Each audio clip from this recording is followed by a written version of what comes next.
श्रीमंदिर मां लक्ष्मी सान्ताणी आसी आड़प मंडप प्रभु को दर्शन करने सहित प्रभु को बाहुड़ा मोह चूर्ण पकाई मां लक्ष्मी त्रेड़सुर पाखरे गर्भगृह धड़ कर पका जाइतिला। मां रागी करी नंदीघोष रथर किछि अंश भांगी हेरा गोहिरी साही दे बाहुड़ी।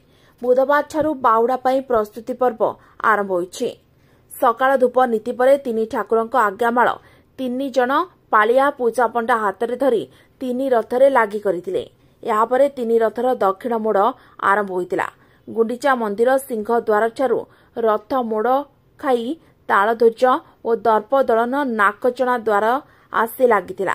प्रथमे देवी सुभद्रांक दर्प दलन रथ पुलिस प्रशासन पक्षरु टणा जाइतिला। परे श्री बलभद्रंक तालध्वज और शेषरे प्रभु श्री जगन्नाथ नंदीघोष रथ टणा जाइतिला। श्रीमंदिर कार्यालयर अधिकारी और कर्मचारी माने उपस्थित रही रथ टाणी। शरदा बाली पूर्व बालीमय थिला। पिचु हेबा परे रथ चकर मोड़ पिचु उपरे बाली पका जाइतिला। रथ उपरे घंटुआ माने ताले ताले घंट बजाउतिले।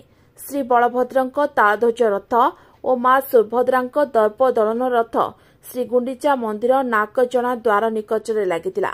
श्री जगन्नाथ नंदीघोष रथ संध्या और वर्षा जोगु दक्षिण मोड़े आसी बाटरे अटकी। गुरुवार सकाळ 9टारे नंदीघोष रथ टणा जाई नाकचणा द्वार रे लागिबो बोली प्रशासन पक्षरु सूचना दियाछि। पुरीरु सुधांशु करंक रिपोर्ट ओटी लाइव। अधिक खबर देखिया पई ओटी लाइव को सब्सक्राइब करंतु एवं ए खबरटी को अधिकरु अधिक शेयर करंतु।